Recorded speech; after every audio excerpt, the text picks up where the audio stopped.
Ihile, hey ama Lilzo ang lo kalin ani hawa kan carpool karaoke na tur Thar Roxx kan chei me ka chu aron en dik vel ta a ava Phur om to tak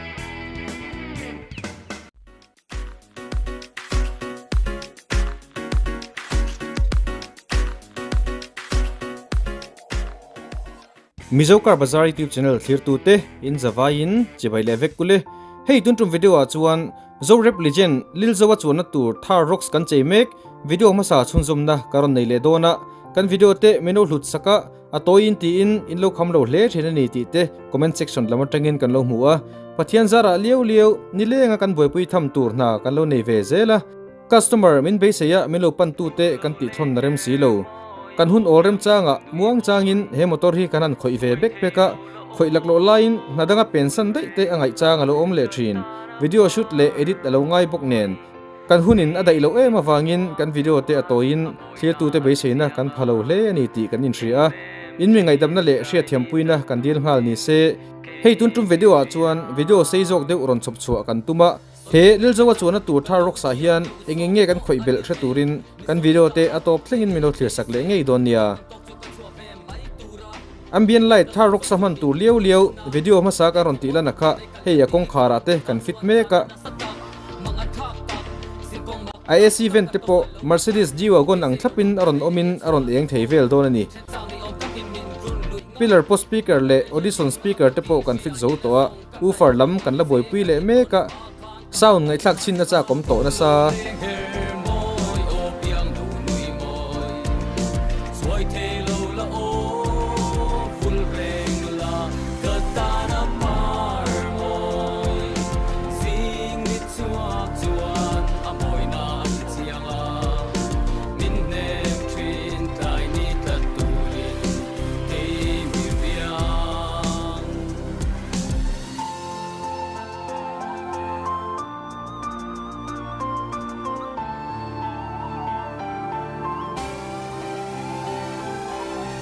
Gidi mintin na reng tu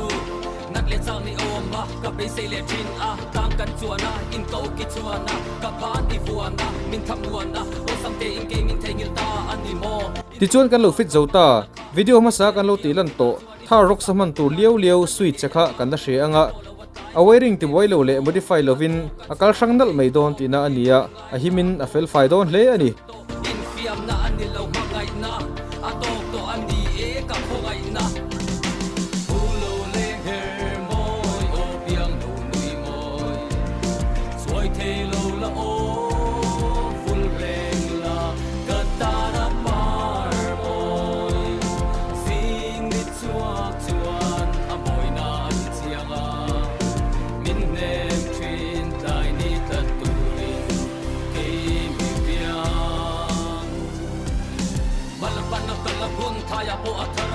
ti chuan Thar Roxx man tu lieu ufer po sweat vekin kan lo tuam tela abangkila nokmi lowin abei fel thlap mai dona sound thasi noksi lo ani don ani alungoi thlak le mai hei kan Thar club Mizoram president po zoma point kan seat cover fit te meron hu puin aron thovel chin ani hi ani point moi min ti puin min lom pui viawin ka sia a interior color ang thlapa au far po karan tuam chuan atilang nal ve hle mai ufar asan pa a Phur ti po a hria don lo ani ti chuan a headliner po kan lo finishing ta a azom na lai alan to lo ba ka stars sang khat zet kan phu mani kan ti to kha a final na tak huwa cha kom to hle mai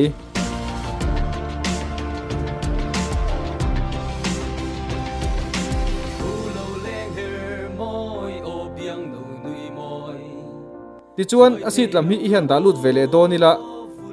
akalar hi alai thavot vot boka achung chu atieng nuamin achung chen ati cha koma alang luxury hle don ani Thar Roxx man tu lieu android po orange chin kan lo tuam tel veka IAC event po alo eng theita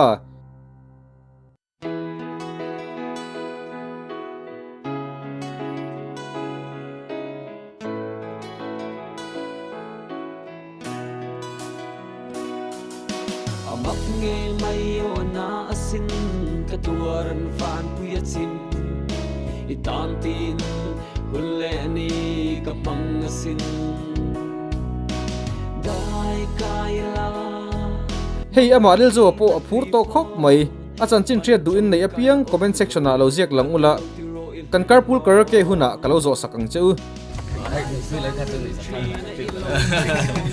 Chilian de orila chain gong ta pila da itu he tiang ang tu ta kan lo siam te ko ang ton ta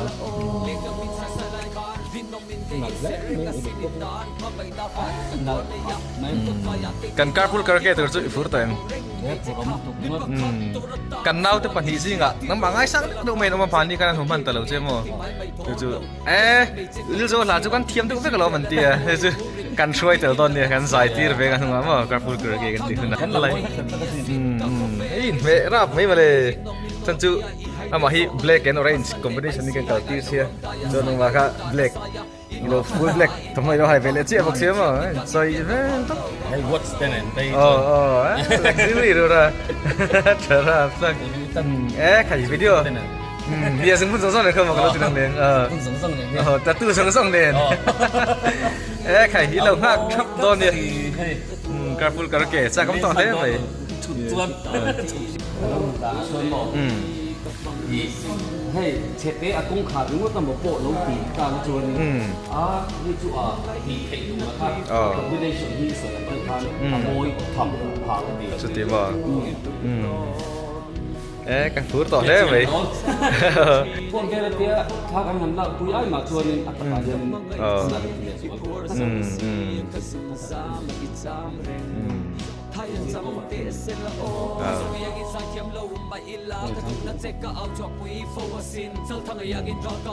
thì hiện nay interior cho con dấu khát to ambient light chỉ sang sang căn vua tại này Roxx gì thì polo in gì hi aron eng thei vek do na tại light ta kal kwal thei don boka chuan in seat noya light kan phum boka achunga ken star sang khat chuang kan da boka ni king zong zong ki karon la ti eng don shilo tu na chuan apon lampang kan an chei vele photanga a final video a en dan zong zong le alan dan eng nu alan dan te non ti lan chian ke tum don nia tu na chuan apon lampang in chei chho chan don te ang chun lampang he kan zo don nai to boka ti hian ti chuan kan Thar Roxx MX1 hi aman tlom ber ani awangin a motor hian camera chhom ve lo kha ania chuwang chuan blopang camera fe thazet mai kan han vua bel le don ani Phur so si ka zum za ma ki chang ren thai an chang te se la o father si al chang in an in di riala rang chuan le chong moi ke ni song ching ni ram ma pa lung leng in rilu seng in leng leng leng ti chuan a seat ceiling floor door lining le interior wrapping chu kan lo zo ta a black and orange combination kan hmanga anal kati mieu awang le anei tu turber du tu sam apoimo mieu awangin hetiang hian a interior chu alo chuak ta ani nang point hetiang hi ilo du ve ani chuan color dang dei poi lo du theia kamoi ti zong ni lovin nangma moi ti zong ngei color kha ithang ve mai don nia color du than tur chi sari ready stock kan neya a color Danglam bik i du point kan order sak thei vek se ani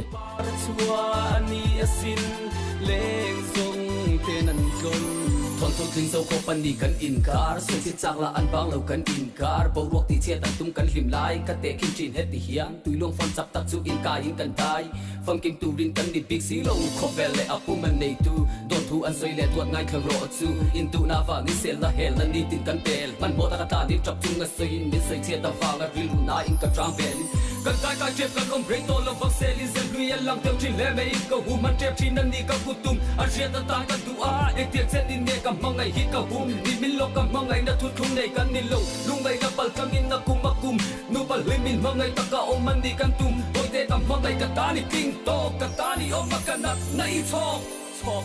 ti chuan black and orange kha kan theme ani awangin chumi mil chia tur chuan carpet a po 70 met black and orange kan an mang le ange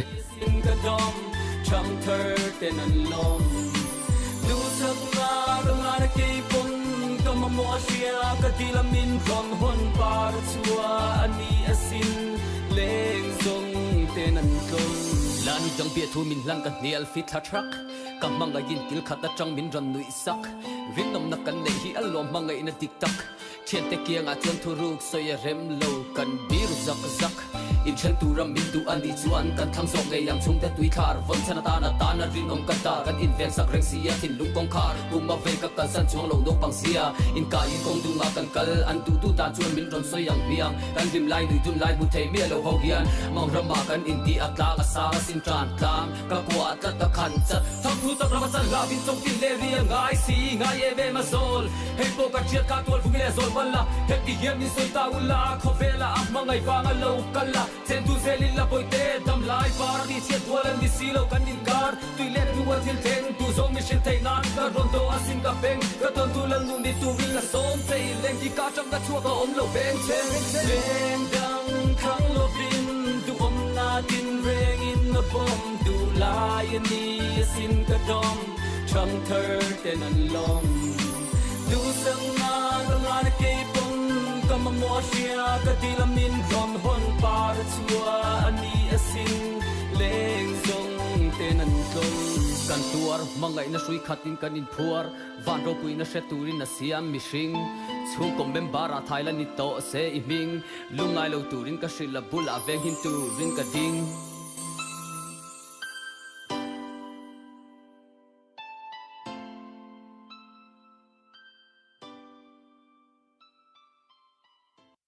ti chuan a chung lam chu kan lo zo ta a pon lam I han chei chho ve le don ang miang sun control USA product smart tint a glass zong zong hen kan han bel vek anga he smart tint hi reflective film mania pon lam atangin chung lam I mu chiang thei lowanga chung lam atangin pon lam chiang takin mu thei thungang tin UV protection om tela ultraviolet ray awanga ni zung nat na sang sang kan ton thei laka aveng hi mangche heat rejection an tilea nisa a po I motor park la nisa motor chunga lut tlang tur engmo chen lo block awangin motor chung han lu chia asa le uap na sa tak om thin kha ati ji om thei bok leng tun tuin ka som se min lan mai la mangai na bia thu window film hi chang sang kan neya athim dan 100% 50% 30%, 20%, 10% le 5% thleng du thlan tur kan nei ani heng window film ho hi safety atante energy conservation atante le hrisel na tante po an poimo em ani he professional window film a hian sample du thlan tur chi sang sang ketlok a kan neya tuna kan hmu mek hi carbon window film mania athim zong hi du thlan tur kan nei ani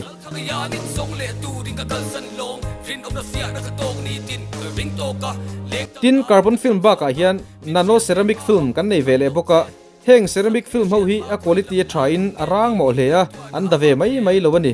athim dan zonga po du thlan tur om le boka min tuangem tu la fangem tin ka puaya ka chen le rol ten min shiat pui lo ka puaina kan nuala ka tani lo tu na ta che in dam na in ni a to ya telem ni ka wai nget le mai ang re na mel tra tin chu mai ba ka reflective film kan nei vele boka heng hi ramdanga chuan a windshield ta bel te po an ching khop mai rong chi sang sang du thlan tur kan neya mirror ang main I glass ka alang thei ani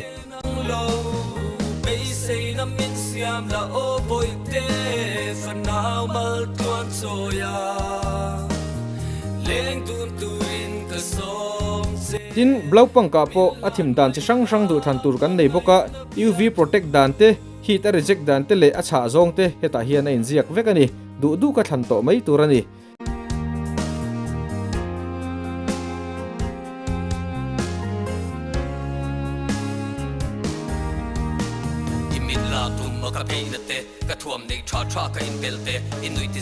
tin sun control pa ngai du tan po rong chi sang sang du thlan tur kan neya chu mai ba ka office le in a man chi partition le bathroom ate man chi glass film rong chi sang sang du thlan tur kan la nei treu bok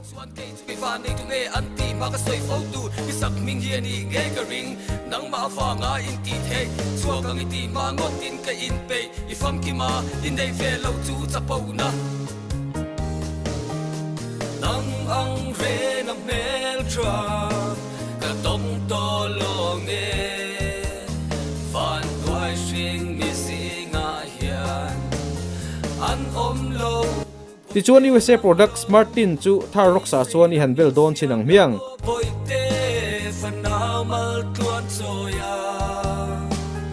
leng tun turin ka som se mai la mangai na bia thu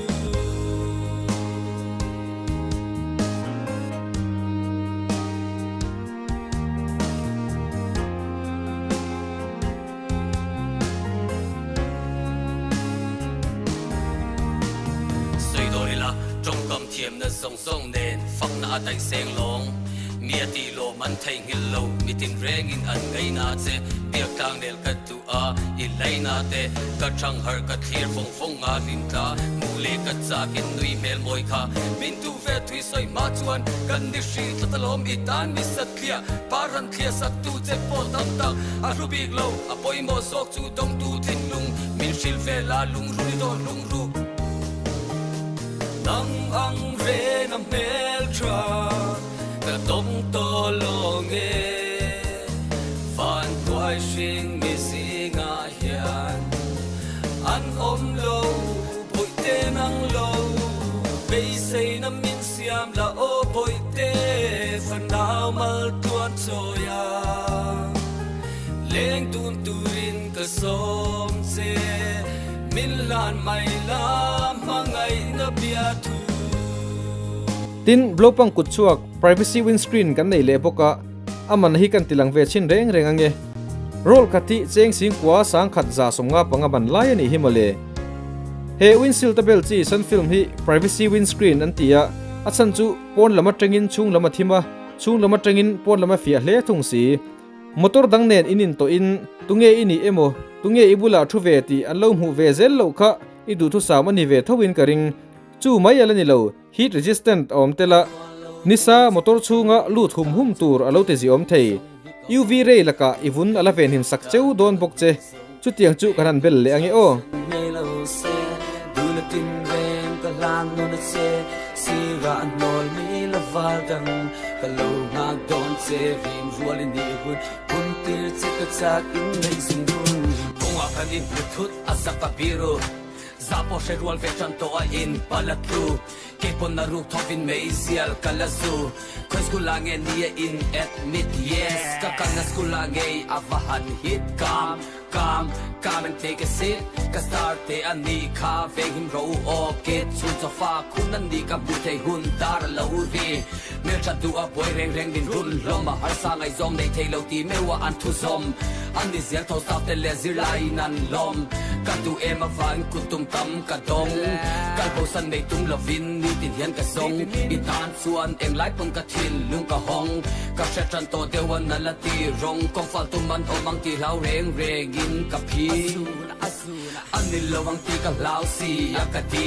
school ba na a chetenen kan in kapati sakei bu kalua itan he la hi kapua apu zola sa som thu maria aria kai tin itan le khaton ka sia du na tangin pangai na alo piang ani hi len ro zinga po adang lam pala ni ki dam lai par hi tan duning no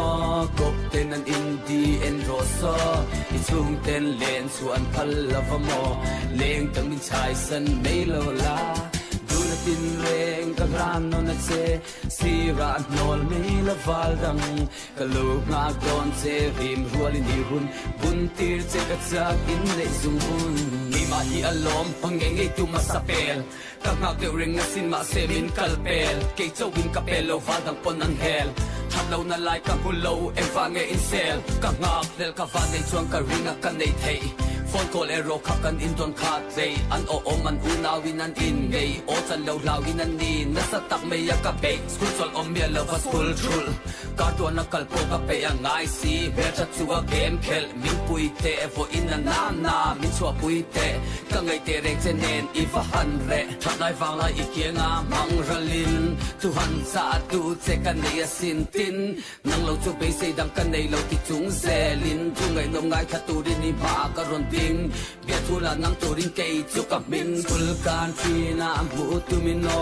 kil ka ta thu bia tu min so an lo in lar le pe mi asu o leng ka min chai san me lo la du na tin reng ka man no na se sira nol me na valdang kalog na gon se vim rual ni hun bun tir che ka cha kin nei sum hun kam lai par hi tan tu ni no kop ten an in di en ro sa chung ten len suan phal lavama leng kam chai san nei lo la tu na tin reng ka lan no na se sira nol me na valdang kalog ma gon se vim rual ni hun bun tir che ka cha kin nei sum hun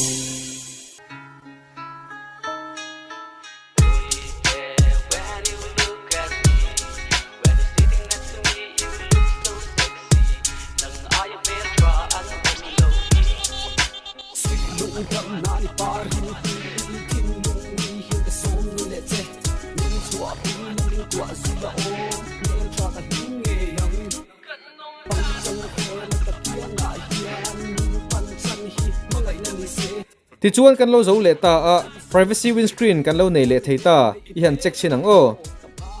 apon atang chuan alang thim deuh khui maya achung lama tang ero in a fia hle thung si anuam don hle ani a windows martin uss yampo kan lo bel zo to a motor dum sa box sia atilang pui le zwal don na samai e alung oi thla ke everything's gonna be alright. I spend the rest of my life. Never find a girl like you. We're all steps and from standis like me without you. I don't want to let you go.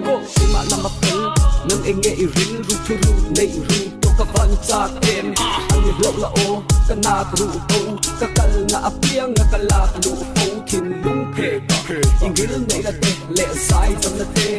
Adam na min pe mi nar si lo. Ni thar ta na hu ni pe lai po ka shelo.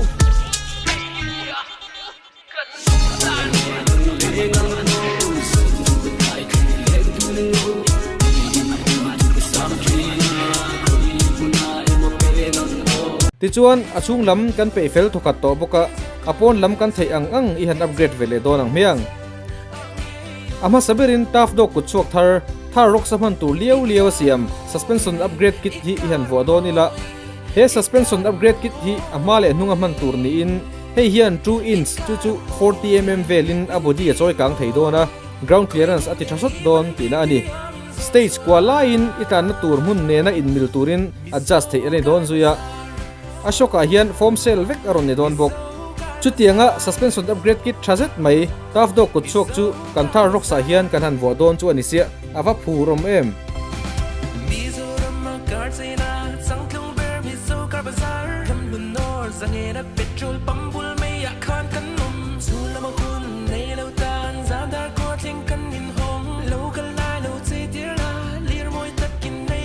mitam zok zo na chuan company in engkim thataka duan sa vek motor thar kan levea engwangin nge a suspension zong a thar kan thlak levek siang ti hi an zo na chuan nge yang heti zong hen kan soifia don chin nge o ground clearance thazok inei theinan lift kit thi imamo a off-road performance ati try in kong chele nuam lowa po khal anom pha avek don tin kong nuama po a khalat nuam hleia body roll ati tlemin cornering ati nuam em to tin off-road motor ani angin off-road accessories te kan lo vuabel du tlang puya entinan akelian te metal bumper carrier side step le under body protection te jerrycan winch le thil dang te poni yang chung kan thil vuabel te chuan weight na satagina pek bela company na siamsa suspension te hi chu thle ma se chung kan thil vuabel thang te dol zo tura duan kha ani lo hrim upgrade du kan nei nual si chuan suspension upgrade ngai poimo hi thil tu takani zoka chumi adilo chuan off-road motor ka afwal deuh puremo amhalam emo nunglam emo fual big te om theya upgrade kan du sian ni chuan kan upgrade na phu tok weight choi zo ngei tur suspension vuwa kha thil ti mak bo alo ni ta chumi ria chuan off-road lama tui mi ten suspension upgrade anin ti mu chho ta mek ani hi